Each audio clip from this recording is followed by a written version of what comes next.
স্বামীজির সাথে অত্যন্ত তার সুসম্পর্ক ছিল। সেই তুরিয়ানন্দজি মহারাজের হচ্ছে জন্মতিথি। এবং আমরা যদি দেখি এই যে 1863 খ্রিস্টাব্দে তো স্বামীজি জন্মেছিলেন 1863-র 12ই জানুয়ারি। এই 1863-র 12ই জানুয়ারি কিন্তু আমাদের ইতিহাসে অত্যন্ত গুরুত্বপূর্ণ মাস। কেননা সেদিন ঠাকুরের 3 লীলা পার্ষদ জন্মগ্রহণ করেছিলেন সেই মাসটায়, সেই জানুয়ারি 1863 জানুয়ারি মাসে। মানে প্রথমে তুরীয়ানন্দ, তিনি ছিলেন হচ্ছে 1863 3 জানুয়ারি। তারপরে স্বামীজি 12ই জানুয়ারি, তারপরে হলো স্বামী ব্রহ্মানন্দ 21শে জানুয়ারি। এই জন্য বলে যে 1863-র জানুয়ারি মাসটা একদম পূর্ণ মাস। এখানে ঠাকুরের 3জন লীলা পার্ষদ জন্মগ্রহণ করেছিল। হ্যাঁ, যাক, হ্যাঁ, সুতরাং আজকেরও মানে সেই হিসেবে আজকের আমরা মোটামুটি ধরুন স্বামীজিকেও পাচ্ছি, তারপর তুরীয়ানন্দজি মহারাজকেও পাচ্ছি।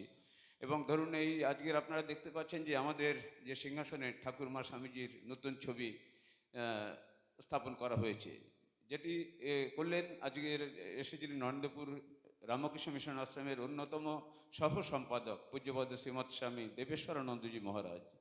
কেননা যেটা আমাদের পূর্বসূচিটা ঠিক অত আগে থেকে আপনাদেরকে জানাতে পারিনি, কেননা আমাদের এই ফটোটা নিয়ে একটু সংশয় ছিল, মানে ফটোটা 11 তারিখ পাওয়া যাবে কিনা। কেননা 11 তারিখ না পেলে তো 12 তারিখ এই কাজটা হবে না সকালবেলায়। ওই জন্য দেখা গেল যে ওনারা অদ্বৈত আশ্রম থেকে 11টা নাগাদ এই ফোন করলো গতকাল যে হ্যাঁ আপনাদের ফটো রেডি। তারপরে সব তড়িঘড়ি করে সব মোটামুটি সিদ্ধান্ত নিয়ে নেওয়া হলো যে আজকেরই হবে। যাক, মানে যেটা আমি বারবারই বলি যে ধরুন আমাদের এই যে কার্যক্রম চলছে তাতে আপনাদের যে আন্তরিক সহযোগিতা ভালোবাসা আছে বলে কিন্তু এখনও এগুলি হয়ে চলেছে। এবং আশা করি এবং এগুলি উত্তরোত্তর শ্রীবৃদ্ধি হোক। কি কারণ দেখুন আমরা এই ধর্ম আলোচনা করব, ঠাকুরমা স্বামীজির জীবনী আলোচনা করব, স্বামী তুরীয়ানন্দজি মহারাজের জীবনী আলোচনা করব, অন্তত কিছু আমাদের ভিতরে ঢুকুক, মানে আমাদের কিছু রূপান্তর ঘটুক। আমি যে জায়গায় আছি সেই জায়গা থেকে জানি আমি আর একটু উপরে উঠতে পারি, হয়তো 1 নম্বর সিঁড়িতে আছি জানি ঠিক 2 নম্বর সিঁড়িতে যেতে পারি। কারণ এই যে বিশেষ দিনগুলো আসে, বিশেষ দিনগুলো হচ্ছে আপনাকে এটা প্রতিজ্ঞাবদ্ধ হওয়ার দিন। আমাদের এক মানে স্বামীজির এক গুরুভাই বলছিলেন যে দেখো এই যে বিশেষ দিনগুলো, বিশেষ তিথি যে আসছে, এগুলো কিন্তু হেলাফেলায় কাটিও না। মানে হেলাফেলায় কাটিও না বলতে এগুলি বিশেষ করে গুরুত্বপূর্ণ, যে এগুলোতে তুমি যত জপ ধ্যান করবে, যত নিজেকে নিয়ে ভাববে। কি কারণ আজ আছে কাল থাকবে না তোমার জীবন, সুতরাং আর কি আছে, সুতরাং ওই জন্যে যতটা পারো সঞ্চয় করে নাও। যাক, তবে ধন্যবাদ। কি কারণ বেশি কথা বলার আজকে সময় নেই, কেননা আমরা দেখতে পাচ্ছি যে আজকের আমাদের বর্ষিয়ান দাদা 93-এ পড়েছেন দাদা, 93 কি উনি 93 পড়বেন খুব কাছাকাছি সময়। উনি উনি 93-তে পড়বেন, মানে এতদিন আমরা 92 বলছিলাম, উনি খুব শীঘ্রই মানে 93-তে পড়বেন। সুতরাং আমরা সেই জন্মদিনটা একটু ভালো করে পালন করব।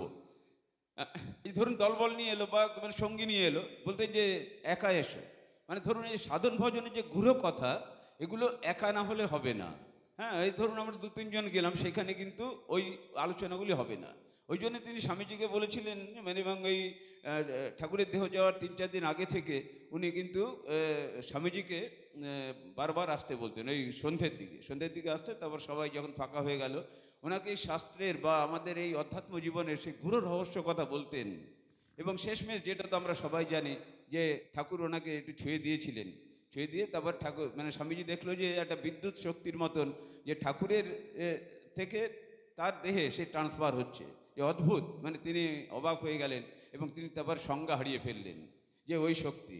আর তারপরে যখন ঠাকুর আবার ছুঁয়ে দেওয়াতে যখন সংজ্ঞা এলো, তখন দেখছে যে ঠাকুরের চোখে জল, মানে তখন ঠাকুরই বলছে আজ তোকে সর্বস্ব দিয়ে ফকির হলুম। সুতরাং এই যে ধরুন এই যে কথাগুলো, এগুলো তো মানে মানে ভাবা যায় না। তারপরে এবার তুরীয়ানন্দজির কথা একটু আসি, যে তারপরে 2-1 জনের কাছে একটু শুনবো, কেননা রায়দা আসছেন, সুযোগগুলি সব দিতে হবে। তুরীয়ানন্দজি মহারাজ এই যে যেমন এবারে মানে এবারে আমাদের জন্মতিথি পড়লো আজকের 12ই জানুয়ারি। আচ্ছা, তুরীয়ানন্দজি মহারাজও এই একদম ছোটবেলায় তার মা গত হয়ে যান, মানে তখন তার 3 বৎসর বয়স। আর তিনিও খুব আধ্যাত্মিকতায় পরিপুষ্ট। এই তুরীয়ানন্দজি এই যখন 3 বছর বয়স, সে মায়ের সাথে যখন যাচ্ছে, তখন দেখা গেল যে একটা পাগলা শিয়াল এই সে তাড়া করে আসছে, মানে মায়ের সাথে হাত ধরে ধরে যাচ্ছে। এখন দেখলো যে পাগলা শিয়াল এরা মারছে, মানে মহা সমস্যা, বাচ্চাটাকে আগে তোলো। মার তো দেখুন মানে মার মন তো, মা সবসময় চায় যে নিজের জীবন যাক কিন্তু বাচ্চা বাঁচুক, মানে সন্তান বাঁচুক। সুতরাং সেই হিসেবে সেই পাগলা শিয়াল যেই এরকম ওর মানে আক্রমণাত্মক ভঙ্গিতে চলে আসছে ওর কাছে, তখন তিনি সেই তুরানন্দজি এরকম তুলে ধরেছেন যাতে শিয়ালটা অন্তত ওকে কামড়াতে না পারে। তারপরে অগত্যা কি হলো, শিয়াল ওই যে প্রসন্নময়ী দেবী, এই আমাদের তুরানন্দজি মহারাজের মায়ের নাম, সেই প্রসন্নময়ী দেবী, মানে তাকেই তো শিয়াল কামড়াতে লাগলো। মানে কি, কারণ আর তো উপায় নেই, দেখলো যে আমার খাদ্য উপরে উঠে গেছে, এখন তবে একেই সে কামড়াতে হবে। এখন প্রসন্নময়ী দেবীকে একদম ক্ষতবিক্ষত করে দিল কামড়ে। তবে দেখা গেল যে তখন তো চিকিৎসা পদ্ধতি এত উন্নত ছিল না। তারপরে কিছুদিন বাদে দেখা গেল যে জায়গাটা সেপ্টিক হয়ে গেল, ইয়ে হয়ে গেল। তারপরে তার কিছুদিন বাদে প্রসন্নময়ী মানে তুরানন্দজি মহারাজের মা গত হলেন। সুতরাং এই তারপর থেকে দেখা গেল যে, এবং উনি পরবর্তীকালে বলছেন যে ওনারা যে তিন ভাই ছিল, তিন ভাইয়ের ভিতরে মানে বড় ভাই যিনি মহেন্দ্রনাথ ওনার চাইতে 20 বছরের বড়। তারপর ছিল উপেন্দ্রনাথ, ওনার চাইতে 10 বছরের বড়।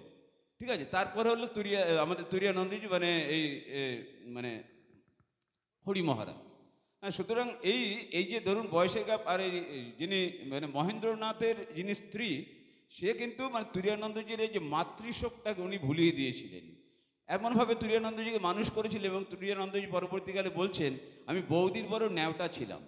মানে বৌদি একেবারে পুরো মানে মায়ের স্নেহ দিয়ে জানি তাকে বড় করেছিলেন। যাক, পরবর্তীকালে অনেক কথা, কারণ সুন্দর সুন্দর আলোচনা তো। যাক, আমি বলবো যে এবারে কে কে বলতে চান, মানে একটু